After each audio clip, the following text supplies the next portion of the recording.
Assalamu alaikum, dear students. It is 7th of August 2021, Saturday. It is class 12th, subject education. Dear students, as you know, we are discussing the chapter mental health and hygiene.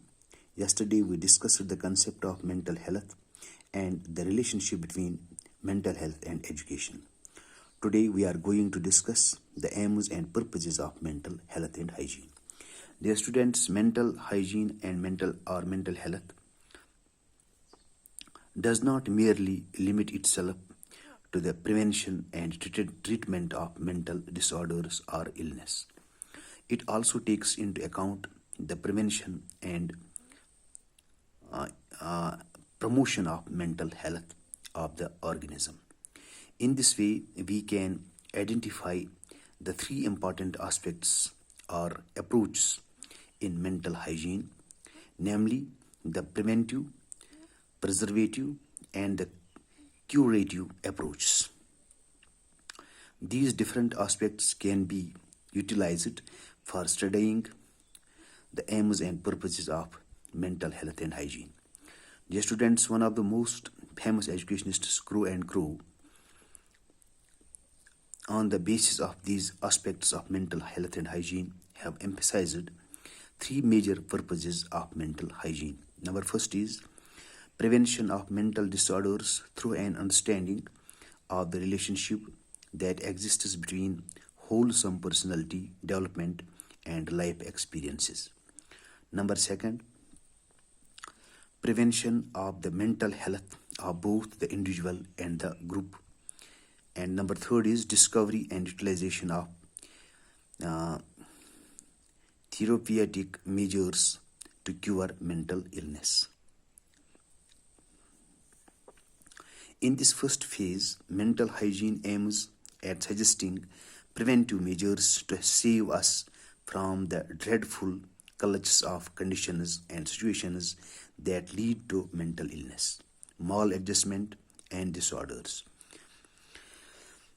In this direction, it aims to list various causes of maladjustment, personal as well as social, to furnish the knowledge of diverse needs, motives, conflicts of motives, frustration and tension, etc., etc.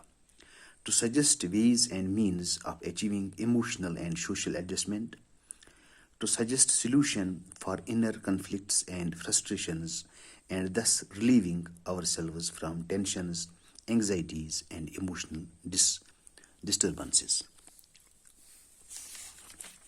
Dear students, the second broader aim of mental hygiene relates itself with all the possible measures of preserving and promoting mental health. Here, mental hygiene may aim at finding the ways and means for number first, developing total potentialities of an individual, attaining emotional maturity and stability. Number third is achieving personal and social security as well as advocacy. Number fourth is developing healthy human relationships and group interaction. And number fifth is helping the individual in acquiring sound body and normal mental health. The third end of mental hygiene is related with the treatment and curative measures. In this direction, mental hygiene may aim, number first, to furnish necessary knowledge regarding types of mental illness, disorders, and diseases, to suggest various forms of therapy for the treatment and cure of specific mental illness and disorders. And number third is to suggest means for the rehabilitation and adjustment of the maladjusted, mentally disturbed, and mentally ill persons. Dear students, in this way, mental hygiene aims at achieving proper mental health and efficiency in all the aspects. But this aim of the development of sound mental health is not an end in itself. It is rather a platform to achieve some greater ends. Mentally healthy persons acquire certain essential abilities and capacities that are helpful in their development as socially educate and emotionally stable. Well-balanced personality, well-balanced personalities. They can get along well with themselves and thus lead a well-contented, happy life, free from unnecessary anxieties, conflicts, and frustrations. In this way, ultimate aim of mental health and hygiene, as Schaeffer and Schoben says, that is to assist every individual in the attainment of fuller, happier, more harmonious, and more effective existence. So, in nutshell, we can see the purpose of mental health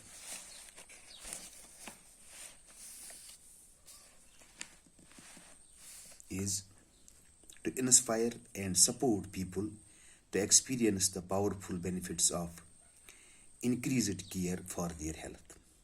It is prerequisite for a sound success in life, to make better adjustment in the society, to develop good habits,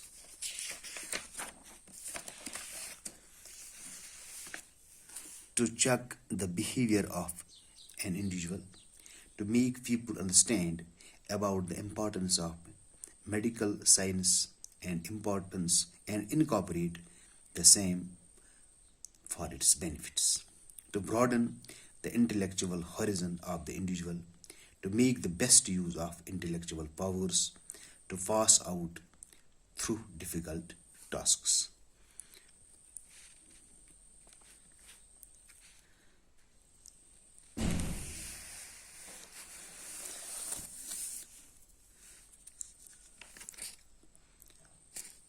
So, dear students, we discussed the uh, aims and purposes of mental health and hygiene. It's all for today. Inshallah, tomorrow we will take up some other topic. Till then, bye. Assalamu alaikum.